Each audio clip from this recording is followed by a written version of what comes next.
This space has been a work in progress for the last 5 years. At some point, the hobby became the environment.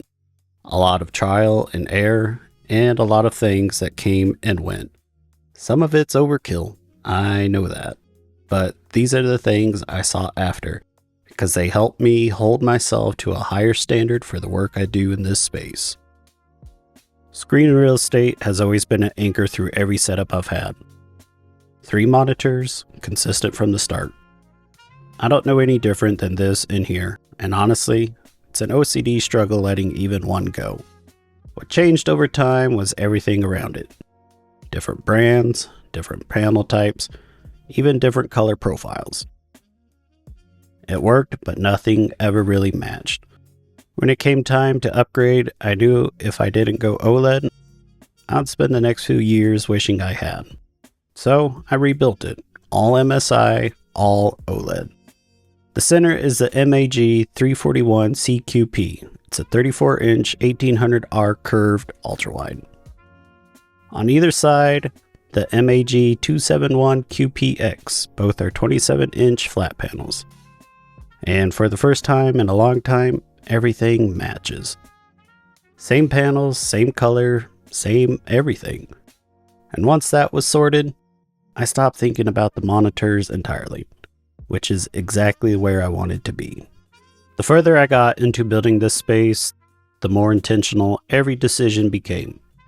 Keyboards were another outlet for that, a way to make the space more unique to me. And it just never really stopped. At this point, I've got more boards than I'd like to admit. Mode designs, Icunics, QWERTY keys, KBD fans, the list goes on and on. But the one that stays is the retro-modded IBM Model M.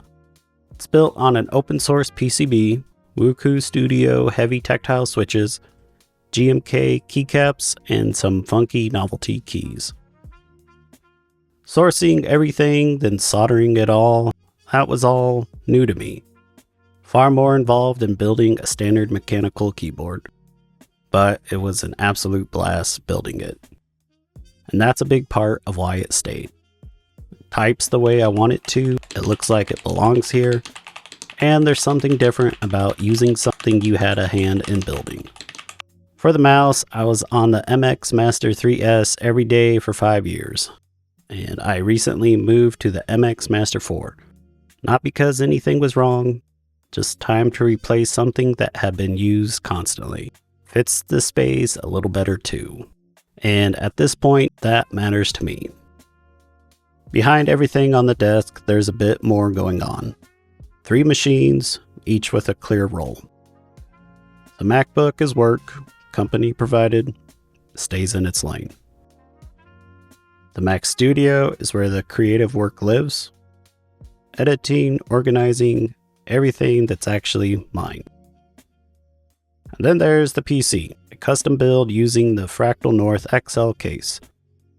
Features an i7 14700K, 4080 Super, and 96 glorious gigs of DDR5. And this was my first time building a custom water loop. That part pushed it further than any build I had done before. But that was kind of the point. Gaming was part of it, but mostly I just wanted to build something that reflected the same standard as everything else in this room.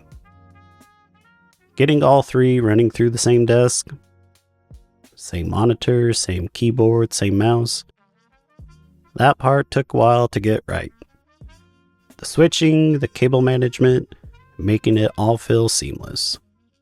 It's not perfect, but it's consistent. And after a while, consistent starts to feel like the same thing. This one started with a comment. After my first voiceover video, someone pointed out the audio quality. And instead of brushing it off, it sent me down a rabbit hole I did not see coming. I didn't know what I didn't know. So I started learning. First thing I wanted was desktop speakers. Something to actually monitor what I was hearing.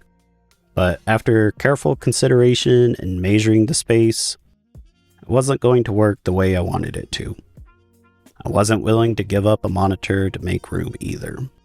So I went with studio monitors instead. JBL 305p Mark IIs. Not because they're the best monitors out there. I know there are better options. But nothing else checked every box the way these did. Size, sound, and aesthetics. And then I built custom stands because I couldn't find anything else that matched the vision.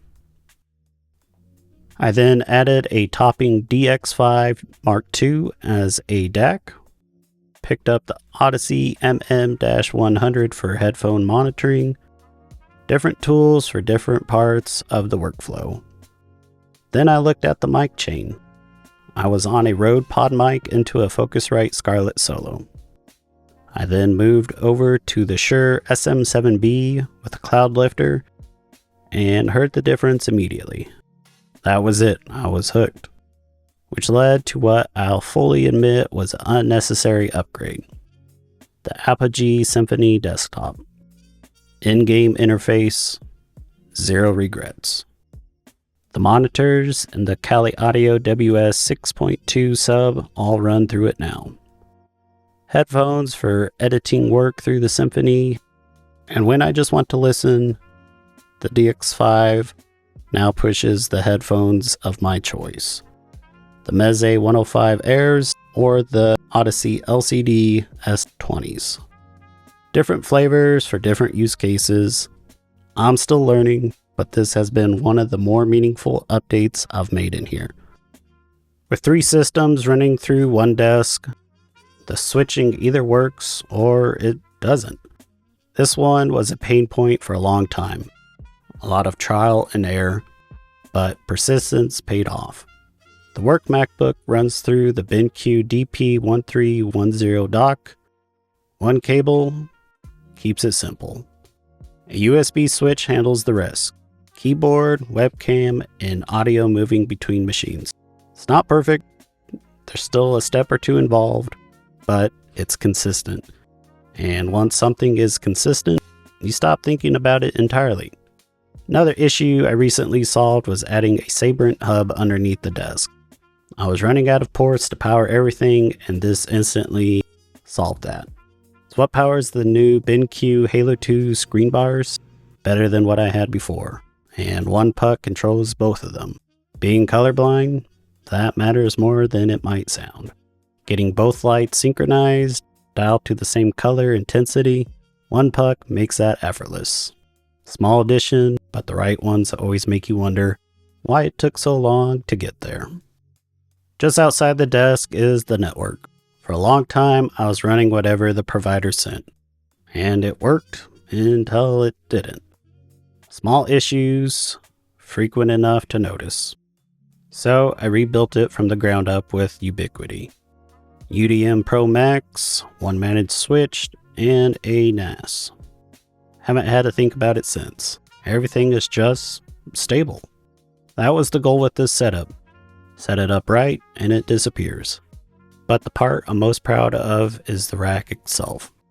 Butcher block top, gator rack rails, custom designed 3D printed parts holding it all together.